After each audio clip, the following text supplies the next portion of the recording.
Angular momentum of rigid body rotating about a fixed axis.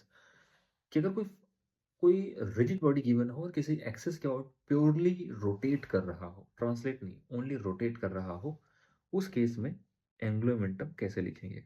तो देखिए, suppose करिए कि हमारे पास एक ऑब्जेक्ट है, एक रिजिड बॉडी है, और ये रिजिड बॉडी किसी गिवन एक्सिस, मान लेते हैं यहाँ पे एक एक्सिस है, इस एक्सिस के अबाउट प्योरली रोटेट कर रहा है ओमेगा एंगुलर वेलोसिटी से। ठीक है, इस बॉडी पे ऐसा मान सकते हैं कि ये वाली जो रिजिड बॉडी है, ये बहुत सारे पॉइंट पार्टिकल से मिलके बना हुआ है, जिसमें मैं 3 पॉइंट पार्टिकल फिलहाल यहाँ पे दिखा रहा हूँ। ऐसे मान लेते हैं टोटल n पॉइंट पार्टिकल्स है। ठीक है, पहला वाला पॉइंट पार्टिकल मैं मान लेता हूँ r1 डिस्टेंस पे, ये सेकेंड वाला पार्टिकल है जो कि r2 डिस्टेंस पे है, और ये तीसरा वाला पार्टिकल है जो r3 डिस्टेंस पे है। ऐसे बहुत सारे और भी पार्टिकल है। पहले वाले पार्टिकल का अगर मैं वेलोसिटी लिखना चाहूँ तो इसी रेडियस के ही परपेंडिकुलर रहेगा, v is equal to r omega. कैसे पता? क्योंकि हर एक पार्टिकल सर्कुलर मोशन कर रहे हैं यहाँ पे, तो velocity of 1 is equal to r1 into omega लिखा जाएगा। Similarly velocity of 2 will be equal to r2 into omega. Velocity of 3 क्या होगा? r3 into omega. ऐसे ही चौथे पार्टिकल, पांचवें पार्टिकल, nवें पार्टिकल का वेलोसिटी लिखा जा सकता है। अगर मैं आपसे पूछूं कि एंगुलर मोमेंटम पहले वाले पार्टिकल का कितना लिखोगे?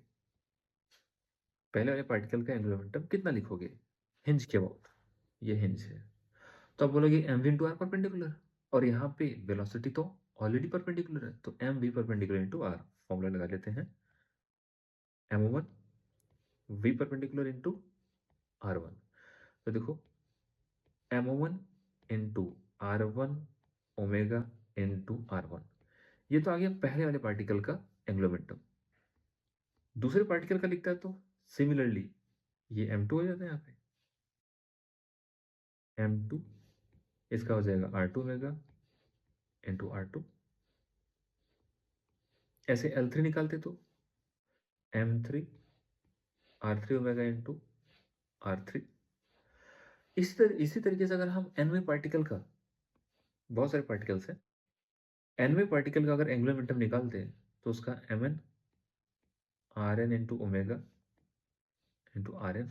अच्छा, वैसे अगर हम लोग ध्यान से देखें तो ये है m1 r1 square into omega, ये है m2 r2 square into omega, ये है m3 r3 square into omega, और ये क्या है mn rn square into omega. अगर सभी पार्टिकल के एंगुलर मोमेंटम को मैं जोड़ दूं तो क्या बॉडी का कंप्लीट एंगुलर मोमेंटम निकल के आ जाएगा? इट मींस हिंज के अबाउट अगर मैं बॉडी का कंप्लीट एंगुलर मोमेंटम निकालना चाहता हूं तो मैं सभी एंगुलर मोमेंटम को जोड़ दूं।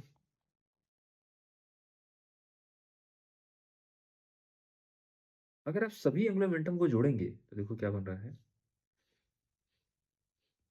ये बनेगा m1 r1 square into omega plus m2 r2 square into omega and so on, plus mn rn into omega. तो ले देखिए, देखा जाए तो एम आर स्क्वायर पहले पार्टिकल का, दूसरे पार्टिकल का, तीसरे पार्टिकल का, यही सिर्फ अंदर बचेगा।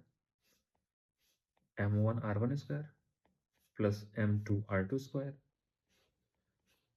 And so on, plus mn rn square into omega. अब जरा एक बात बताओ, ये जो दिख रहा है क्या मोमेंट ऑफ इनर्शिया का सम है? हर एक पार्टिकल का मोमेंट ऑफ इनर्शिया हिंज के अबाउट। इट मींस ये पूरे के पूरे बॉडी का ही मोमेंट ऑफ इनर्शिया है। किसके अबाउट? हिंज के अबाउट इनटू ओमेगा। इसका मतलब ये हमने समझा कि अगर किसी बॉडी का जो कि प्योरली रोटेशनल मोशन कर रहा हो किसी एक्सिस के अबाउट या हिंज के अबाउट, तो उसका एंगुलर मोमेंटम अगर कैलकुलेट करना है तो आपको आई इंटू ओमेगा कर देना है। आई किसके अबाउट होगा? हिंज के अबाउट, या उस एक्सिस के अबाउट जिसके अबाउट आपको एंगुलर मोमेंटम कैलकुलेट करना है। अब ध्यान और कुछ बातें और हैं यहाँ पे इम्पोर्टेंट, जैसे अच्छा वैसे ये वाला जो फॉर्मूला है ना, कुछ वैसा दिख रहा है जैसे कि जिस तरीके से हम लोग P equal to m into v लिखते थे, उसी तरीके से L is equal to I into omega है। अगर हम कंपेयर करें, ये लीनियर मोमेंटम था, ये एंगुलर मोमेंटम है, ये मास है, ये मोमेंट ऑफ इनर्शिया है, ये वेलोसिटी है, ये एंगुलर वेलोसिटी है ना? ऐसे कंपेयर करके भी हम याद रख सकते हैं इस फॉर्मूले को, ठीक है? अब इससे जुड़ी कुछ बातें मैं कहना चाहता हूँ कि अभी तक हमने मैग्नीट्यूड वाइज एंगुलर मोमेंटम लिखा है। अगर मैं आपसे बात करूँ कि भाई डायरेक्शन क्या होगा, डायरेक्शन, तो जो ओमेगा का डायरेक्शन होगा वही एंगुलर मोमेंटम का डायरेक्शन होगा। तो आप लिख सकते हो direction of L vector is, direction of, इसमें लिख लो, direction of L vector is same as direction of omega vector. तो जिधर ओमेगा उधर ही एंगुलर मोमेंटम होगा। अब एक क्वेश्चन करते हैं तो बातें शायद और भी अच्छे से आपको क्लियर हो। एग्जाम्पल नंबर 1, बहुत ही सिंपल सा एग्जाम्पल है ये, देखिए।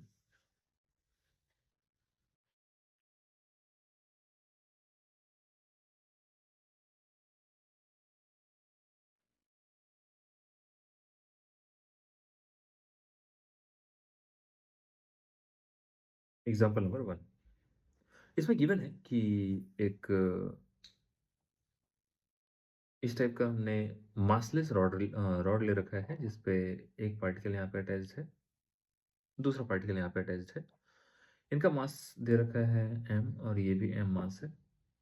ये डिस्टेंस है l के बराबर और ये डिस्टेंस भी l के बराबर है। ये मास को थोड़ा ना ऊपर लिख लेते हैं। ये भी मास है, ये भी मास है, ये r डिस्टेंस है, ये r डिस्टेंस है, और इस वाली एक्सिस के अबाउट ये पूरा का पूरा सिस्टम ओमेगा से घूम रहा है। क्वेश्चन क्या है? Find angular momentum of system about axis of rotation. सवाल लिखो, find angular momentum of system about axis of rotation, ये आपसे पूछा गया। तो देखिए हमने क्या पढ़ा था कि भाई अगर कोई बॉडी प्योर रोटेशन में हो तो उसका एंगुलर मोमेंटम निकालने का एक तरीका तो ये है हमारे पास, angular momentum is equal to I about hinge. अगर हिंज के अबाउट एंगुलर मोमेंटम निकालना है तो हिंज के अबाउट मोमेंट ऑफ इनर्शिया लिख दो इनटू ओमेगा। अब दो ही पॉइंट पार्टिकल है तो उनका टोटल मोमेंट ऑफ इनर्शिया कितना आएगा? पहले वाले पार्टिकल का moment of inertia m into r square लिखोगे, दूसरे वाले का भी m इंटू टू आर का स्क्वायर हो जाएगा। क्यों? क्योंकि r plus r, total distance two r बना इसलिए, है ना, इनटू ओमेगा। तो आप इसको सॉल्व करोगे तो ये बन जाएगा 4 और ये बन जाएगा 1, तो 5 mr स्क्वायर इंटू ओमेगा। इसमें तो ऐसा कुछ नहीं था। हम सेकेंड वाला एग्जांपल करते हैं, ये तो आसान लगा होगा आपको। सेकेंड वाला देखते हैं। एक रिंग है हमारे पास, रिंग, इस रिंग का मास m है, रेडियस r है, ठीक है। इसी रिंग पर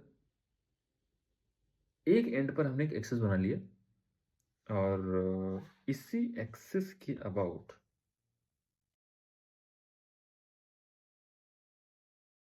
ये जो रॉड है, सॉरी, रिंग है, ये एंगुलर वेलोसिटी ओमेगा से घूम रहा है, ठीक है।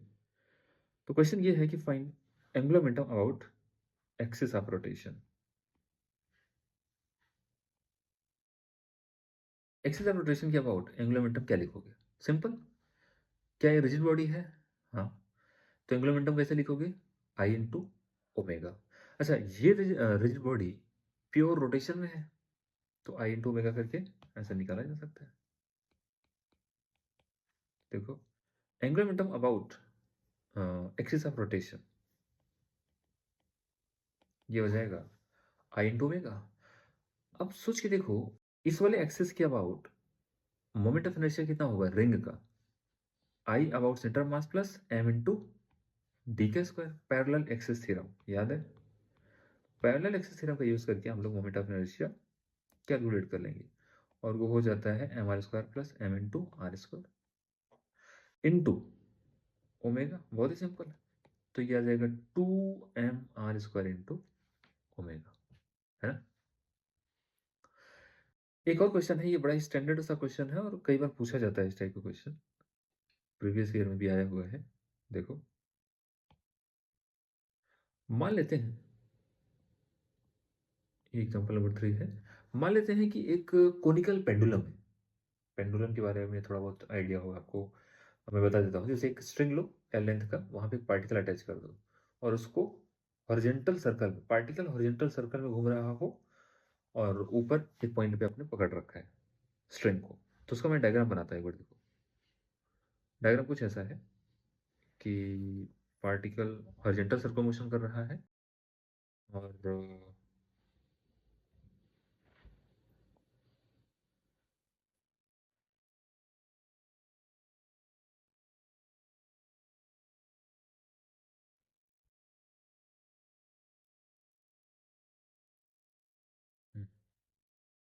इसमें मान लेते हैं पार्टिकल यहाँ पे है कहीं पे,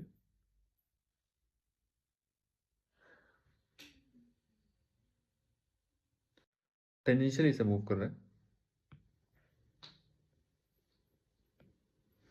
पार्टिकल v स्पीड से इस टाइप से घूम रहा है, और ये वो पॉइंट है जहाँ पे हमने स्ट्रिंग को हिंज करके रखा है।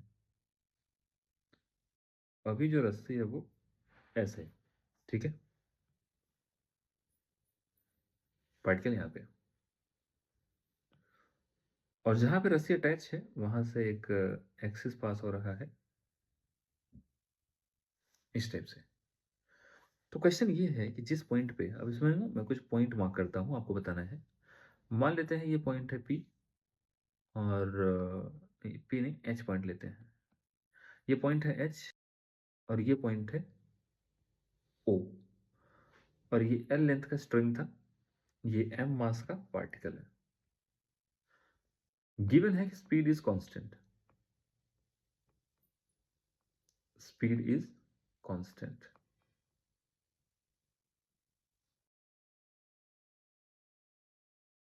तो सवाल इसमें यह पूछा गया है कि क्या हिंज के अबाउट एंगुलर मोमेंटम आप कैलकुलेट कर सकते हो। हिंज के अबाउट एंगुलर मोमेंटम कैलकुलेट किया जा सकता है क्या। पहला पार्ट लिखो इसका, part A, find angular momentum about hinge.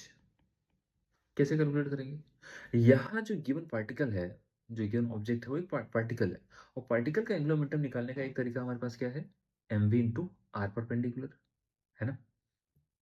तो ये वाला पार्ट इसका सिंपल है, ये तो आप कैलकुलेट कर सकते हो। देखो, ये है एल जो कि आर वेक्टर बनेगा, और ये है वी। क्या दोनों ही 90 डिग्री पे है, दोनों ही 90 डिग्री पे है। तो अगर आप हिंज के अबाउट एंगुलर मोमेंटम लिखोगे तो क्या लिखना पड़ेगा, m v perpendicular into r. Mass तो मास है, वी परपेंडिकुलर गिवन है, आर किसके बराबर है, इस लेंथ के बराबर। ये तो आया मैग्नीट्यूड, डायरेक्शन कितना आएगा इसका, डायरेक्शन क्या लगता है। मैंने बताया था right hand thumb rule use हम लोग करेंगे डायरेक्शन के लिए। तो सोच के देखो, रस्सी के अलोंग आप फिंगर को इस तरीके से ओरिएंट कर लो, और उसको कर्ल करना है इन डायरेक्शन ऑफ वेलोसिटी। तो आप देखोगे कि इसी रस्सी की परपेंडिकुलर, अगर मैं जैसे मान लेता हूं कि अगर ये पार्टिकल यहां पे पहुंचा होता है, यहां पे, तो पार्टिकल अंदर की तरफ जा रहा होता, वेलोसिटी वेक्टर,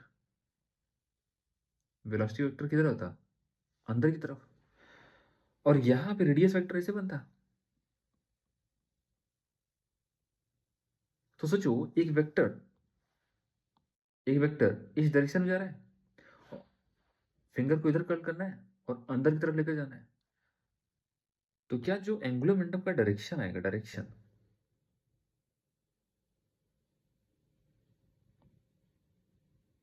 क्या इधर बनेगा? Direction L vector. वही पार्टिकल जब कभी घूम के वही पार्टिकल जब कभी घूम के इस वाले पॉइंट पे पहुंचेगा तो वो बाहर की तरफ आ रहा होगा। तो देखो, आर वेक्टर तो ये बना, ये आर वेक्टर बना, और वेलोसिटी वेक्टर बाहर की तरफ आ रहा है। तो देखो, आर वेक्टर और वी वेक्टर, तो अंगूठा किधर जा रहा है? इसी आर वेक्टर के परपेंडिकुलर। तो यहां पे इधर आया एल वेक्टर। एक मिनट, इस टाइप से बन जाएगा।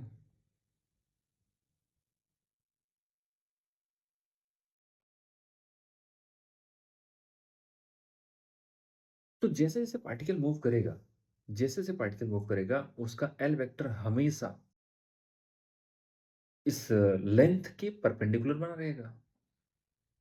क्या डायरेक्शन कांस्टेंट है क्या इस केस में? भाई, जैसे जैसे पार्टिकल मूव कर रहा है उसका डायरेक्शन भी तो बदल रहा है।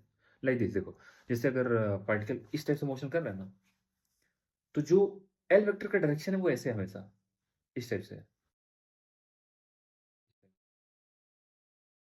ठीक है, थोड़ा विजुअलाइज करना इसको मुश्किल होता है। किसी किसी दिन मैं इसका एक शॉर्ट वीडियो बना सकता हूँ जिसमें इस टाइप से वेक्टर दिख रहा हो। ठीक है, खैर, ये वैल्यू आई, और हमें ये पता है कि डायरेक्शन इसके पास है, और वो डायरेक्शन किसके परपेंडिकुलर है मैंने दिखा दिया है। पर डायरेक्शन इसका बदल रहा है। अगर मैं बोलूं कि एंगुलर मोमेंटम अबाउट हिंज, क्या मैग्नीट्यूड वाइज कांस्टेंट है? इसका मैग्नीट्यूड कांस्टेंट है, लेकिन डायरेक्शन कांस्टेंट है क्या? डायरेक्शन बदल रहा है कि नहीं? डायरेक्शन बदल रहा है।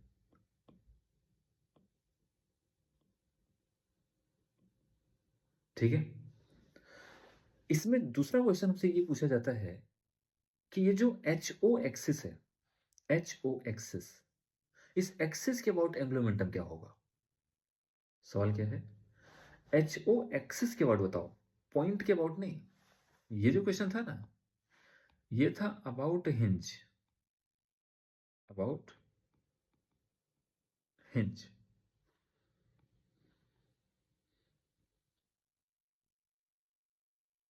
अगला पार्ट मैंने क्या पूछा? एक काम करते हैं, तीन पार्ट करते हैं, इसका बी वाला पार्ट करो। एंगुलर मोमेंटम अबाउट ओ बताओ, क्या पॉइंट ओ के अबाउट कुछ एंगुलर मोमेंटम आएगा कि नहीं? देखते हैं।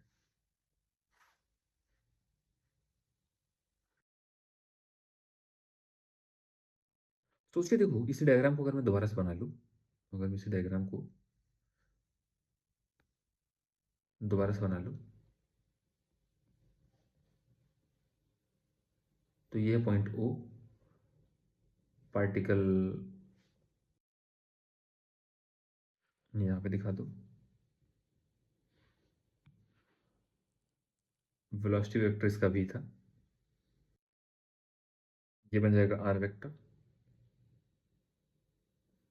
तो सोचो, अगर मुझे पॉइंट ओ के अबाउट एंगुलर मोमेंटम लिखना है तो ओ से ये बना आर वेक्टर, आर क्रॉस, क्या ये दोनों परपेंडिकुलर है? यहाँ पे आर वेक्टर और वी वेक्टर दोनों परपेंडिकुलर है, तो आर क्रॉस वी करोगे तो ऊपर की तरफ जाएगा। किधर जाएगा? ऊपर की तरफ। तो डायरेक्शन किधर है? पी वेक्टर, एल वेक्टर का ऊपर की तरफ।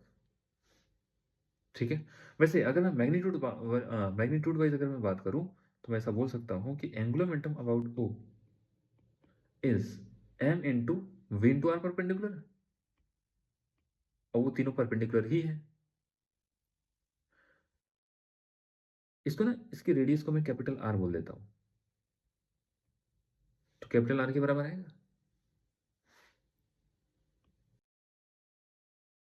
डायरेक्शन की तरह, अच्छा ठीक है, अभी के लिए तो देख लिया हमने कि हाँ डायरेक्शन अपवर्ड है, डायरेक्शन की तरह अपवर्ड। यही पार्टिकल जब घूम के कहीं यहां पहुंचेगा, मान लो, मान लेते हैं कहीं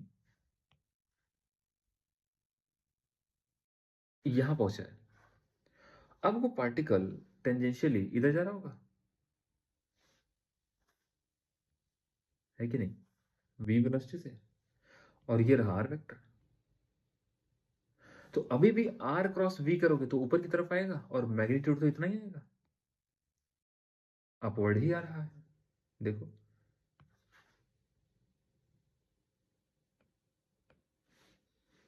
यही पार्टिकल कभी घूम के यहां भी तो पहुंचेगा। अब वेलोसिटी किधर होगी, अच्छा आर वेक्टर इधर होगा, अब वेलोसिटी किधर होगी, टेंजेंट की डायरेक्शन में। अगेन अगर आप right hand thumb rule use करोगे तो आपको पता चलेगा,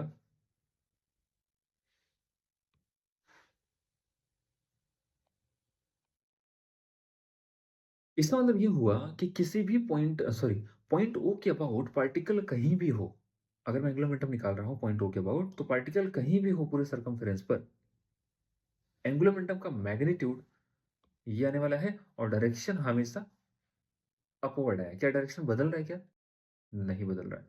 इसका मतलब इस केस में एंगुलर मोमेंटम का magnitude,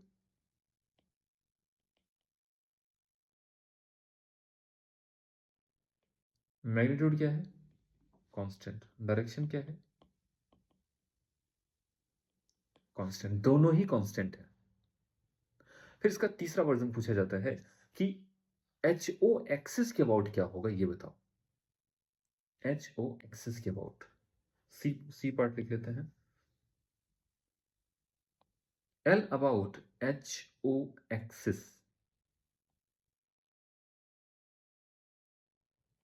about axis H O, इस एक्सिस के अबाउट मोमेंट, ये एंगुलर मोमेंटम क्या होगा, तो ये कैसे कैलकुलेट करेंगे।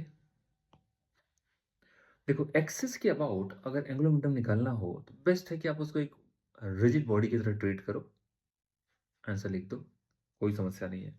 तो आपने देखा कि ये रहा,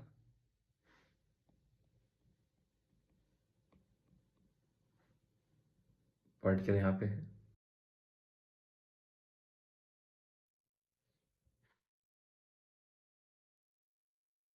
पार्टिकल यहाँ पे है, इधर जा रहा है, और ये स्कार वेक्टर है, ठीक है। एक्सिस के अबाउट एंगुलर मोमेंटम लिखने का तरीका ये होता है कि आप इस एक्सिस के अबाउट रोटेशन को देखो, आई इंटू ओमेगा लिख दो बस, L about axis, L about axis of rotation, simple I into omega लिखना है, और आई किसके बराबर लिखोगे, इंटू ओमेगा। और इस एक्सिस के अबाउट सिस्टम का angular moment, sorry, angular velocity तो अपवर्ड आएगा ना भाई। ये जो पार्टिकल है, ये पार्टिकल अगर ऐसे ऐसे गोल गोल घूम रहा है तो ओमेगा की डायरेक्शन यही तो बनेगी। अगर ओमेगा की डायरेक्शन अपवर्ड बन रही है तो एंगुलर मोमेंटम की डायरेक्शन भी अपवर्ड ही बनेगी। ये किधर आएगा,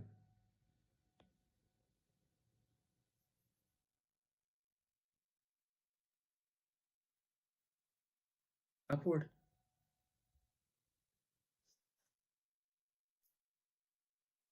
M v m r square into omega. अच्छा पे ओमेगा किसके बराबर है, omega v by r, simple. अगर ये आर है और ये वी है, देखो m r square into v by r, एक आर से आर गया तो ये कितना आ गया, एम वी आर, और ये किधर आया, अपवर्ड। आपने देखा कि जो पहला वाला आंसर था पॉइंट ओ के अबाउट, वही पॉइंट हाँ, वही एक्सिस के अबाउट आया निकल के एंगुलर मोमेंटम की वैल्यू। तो इस गिवन क्वेश्चन में किसी पॉइंट के अबाउट, किसी एक्सिस के अबाउट किस तरीके से एंगुलर मोमेंटम कैलकुलेट किया जा सकता है, इस बारे में हमने बात किया है। अच्छा, इसमें भी हमने अगर अगर ध्यान से देखें, तो ये मैग्नीट्यूड वाइज़ कांस्टेंट है और डायरेक्शन हमेशा अपवर्ड ही है, तो कांस्टेंट है ओवरऑल। इस पर बेस्ड क्वेश्चन आए हुए हैं, तो एक बार देख लीजिएगा। अगले वाले क्लास में हम लोग बात करेंगे कि जब कोई बॉडी रोटेशन और ट्रांसलेशन दोनों एक साथ कर रहा हो, तो एंगुलर मोमेंटम कैसे कैलकुलेट करेंगे।